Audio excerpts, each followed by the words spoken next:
Hi wrestling fans, thanks for clicking on the Dreaded D-Rose report. Let's get on this news, huh?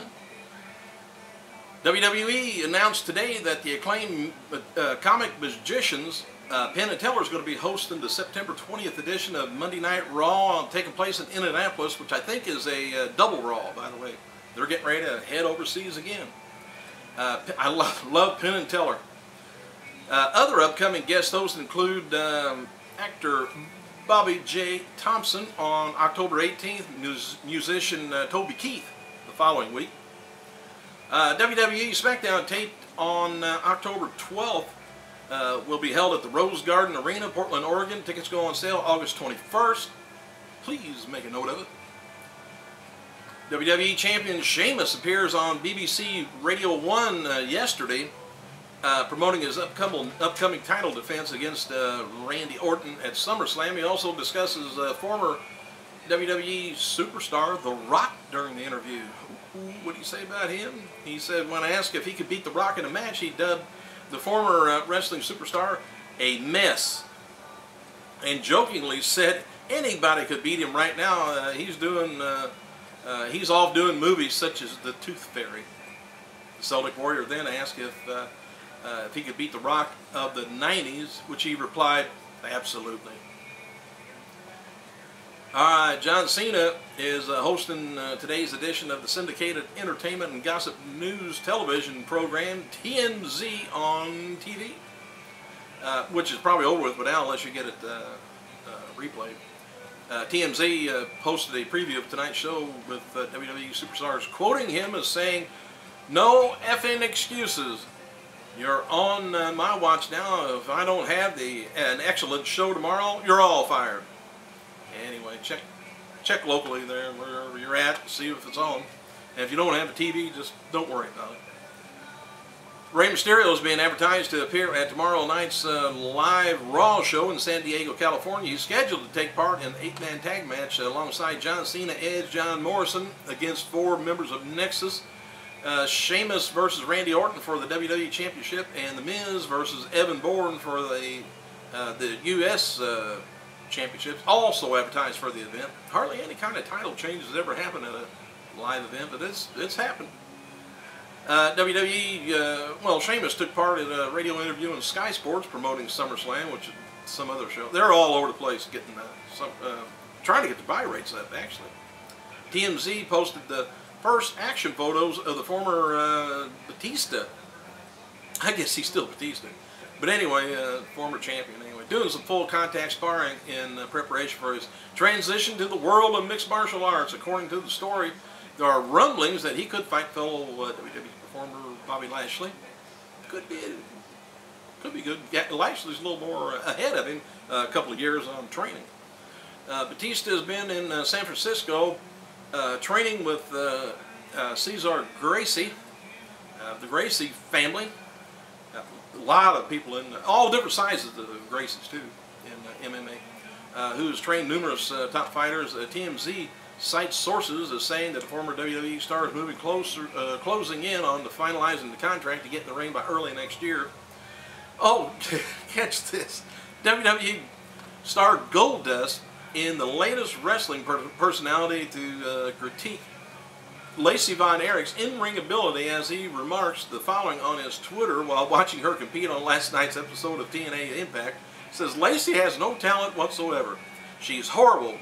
Great family, but her, no." Anyway, Von Erich and Velvet Sky dropped the TNA Tag Title Championship to Taylor Wilde and Hamada during the tape broadcast. Oh, I bet she's good at some things.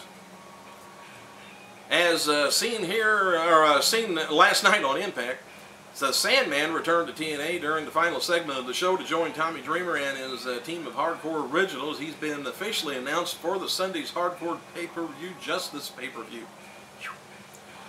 In regard to his physical appearance, some within the organization felt he looked rough. That's a nice word, but come on. And he's packed on a lot of extra weight, they said, in his last appearance on television. But haven't we all? I think I put on a couple pounds since yesterday. Went to Colonel Sanders. WWE returns to the State Farm Arena in Texas on October 6th. Tickets go on sale August 21st. WWE superstar and firearm aficionado, if you didn't know that, is Randy Orton. He posted several images on his Twitter account last night showing off his recently completed gun vault, which describes as a summer-long project. Bet he didn't do much to it. He'd had that done. Though the images of his vast gun collection are still online, linked to the photos had been deleted from his Twitter account, though. I don't know why. I guess because of the timeline, they got to update it and some fall off. Anyway, oh, by the way, I'm on Twitter if you ever are out and around. And I just usually put the report on there. Well, I ain't going to tell you what I'm doing. None of your business. Anyway, Lance Storm announced on his website that Storm Wrestling Academy wrestler Matthias Wild, I guess, has been offered a developmental deal by WWE. Wild attended the recent tryout, I guess, at FCW in Florida.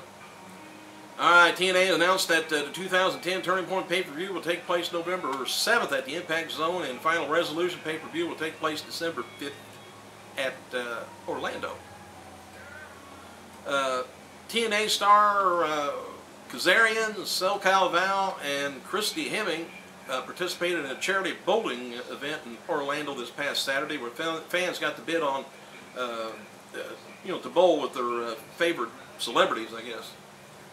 What kind of a name is SoCal Val anyway? What is that? Taylor Wilder and Humada, like I told you earlier, is the TNA Tag Champions after defeating Lacey down there on last night's Impact. Sting made his TNA return on last. He's always returning to there. He just never stays very long. Anyway, he was on last night's Impact, siding with Kevin Nash in an angle against Hogan and Bischoff. Jarrett. Sting is wearing his red face paint from his Wolfpack days in WCW.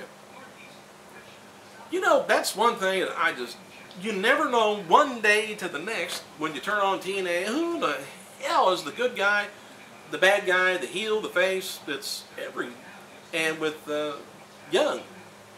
Eric Young, you never know whether he's nuts or is he not nuts.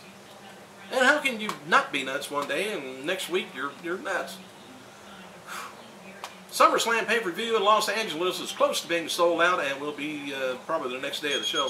However, tickets sales for the Raw the next night in Los Angeles has been slow. Here's that annoying thing. Hold on. All right. Edge was taken off last week's show. Oh, I was telling you about the wedding on that. I already told you. If you didn't catch it, it's on yesterday's thing. One of the reasons that WWE put the World Heavyweight title on Kane is because they wanted his wanted him to feud with The Undertaker to be a title program. Another reason is that Kane has been with the company so long and nobody knows how much longer he'll be there considering his age, which you sure can't tell by looking at him. And there's been talk of Kane retiring, but it's not something that's expected to happen soon. He works a lot backstage with the new people and the up-and-comers. But the other thing he might do too, you never know, he's real opinionated on things. He might run for some sort of office. Hope he grows his hair back though, whatever he's got of it. CNN scheduled to present an award alongside entertainment stars such as Sandra Bullock and Robert Pattinson at the Teen Choice Awards. The annual show airs Monday, August 9th on Fox. Please make a note of that. I mean, I tell you again. A report surfaced earlier this week indicated that WWE's developmental talent AJ Lee and Asana took part in the Divas Tag match on Sunday Raw live event in Fort Myers, Florida. The report is incorrect. It was Gail Kim and Julian Hall were misidentified as the prospective Diva talent. So I corrected myself, and I didn't even know I even said anything wrong. Yeah, I better get the heck off here. So,